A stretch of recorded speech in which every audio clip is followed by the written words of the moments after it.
Overall, what is your take of this event? Well, it's a good opportunity for the young boys and girls to compete amongst themselves and also to determine which level they are at this moment. Probably if you're a Ghanaian champion or a Nigerian champion, you need to have an idea as to where you rank as far as your compatriots from the other West African countries are concerned. I'm sure it also gives opportunity for the coaches to also determine what else they can also learn from other countries. The organizers are also learning from the International Athletics Association officials who are here. So I think it's a great opportunity for Ghana for us to take advantage of this. It's a learning process. At this early stage, I don't think the focus should be on who wins the medals, but what you can learn from this stage. You have some people winning at this level, but when they get to the senior level, others will take over from there. For me, at this age, we shouldn't be putting too much pressure on them to determine who won, but it's more about competing and learning from your other competitors. And for the coaches, for me, I think one of our key challenges as a country is athletics coaching, and we need to invest in that. We cannot just assume that we have talents, and so the talents will convert into medals. We need to work at it. We need to invest. And I think corporate Ghana should also be looking at supporting this. We at Gnpc are very much interested in the inter-schools and colleges, which is the basis of what we are witnessing today. And I'm here just to convince myself that investing in that area is something that Ghana Gnpc should be doing. So in the next few months or so, you probably will hear about Gnpc collaborating with GAA in terms of inter-schools athletics. Okay. You are the sustainable mentor of Gnpc. We know the history of Gnpc and the Ghana Athletics Association.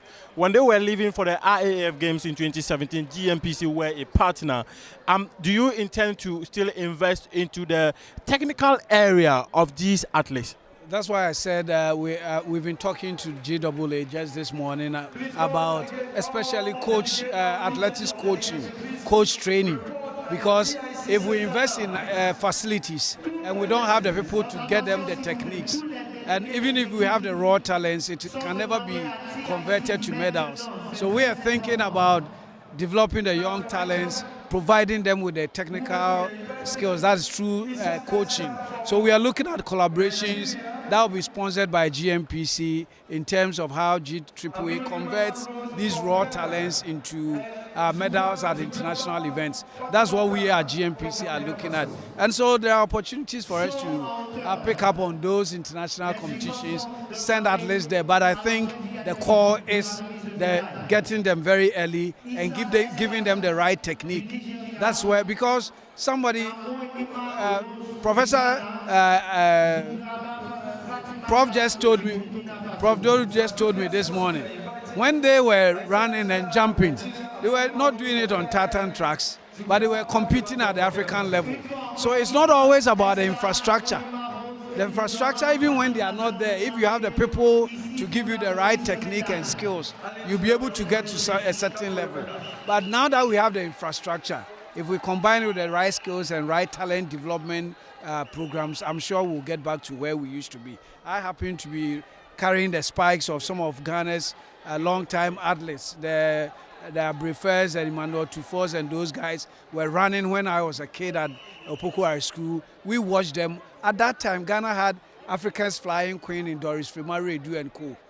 Meaning that when you go to all the African games, you have Ghana winning 100 meters, 110 men's hurdles, 100 meters hurdles for women, 110 meters hurdles for men. We were winning 100 by 4 relay and 4 by 4 relay in both categories. What happened to that? We need to rethink and bring it back because it is possible. The talents are there. Maybe we are providing the infrastructure now because when it comes to tartan tracks, probably Ghana has more than even Jamaica. I just came back from Jamaica 3 weeks ago. They don't have the number of tartan tracks we have. But the Tamale Stadium, how are we utilizing the tartan tracks? We have Kumasi Sports Stadium.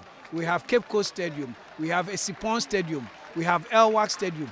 So it probably might not be an issue of infrastructure. It probably is about coaching. And we need to rethink that. I know of your history with Ghana Fastest Human, how you've supported them, and they've been the source of providing athletes, the likes of Emmanuel Dasso, Ho Haluche. These are athletes who are from the Ghana's fastest human angle. And GMPC being supporters of Ghana's fastest human, are we likely to see you, GMPC, invest more into these athletes? Well, that's why I said, for me, it's about investing nationally. The Ghana fastest human serve the purpose. But I think going forward, we should be thinking about the intercourse and the youth development programs and the coaching programs that allows us to produce more of those people you find in Ghana's fastest women. That's why we're thinking about reviving intercourse. I'm sure if we provide some small motivation for the athletes, we'll have a lot more of these people getting interested. Providing scholarships for students to go to universities, even if it's in Ghana, but they know that it's through the athletics that we provided them the support. Then it provides them a rationale to want to keep doing it. So those are the kind of things we are thinking about. Thank you very much. Thank you. Thank you.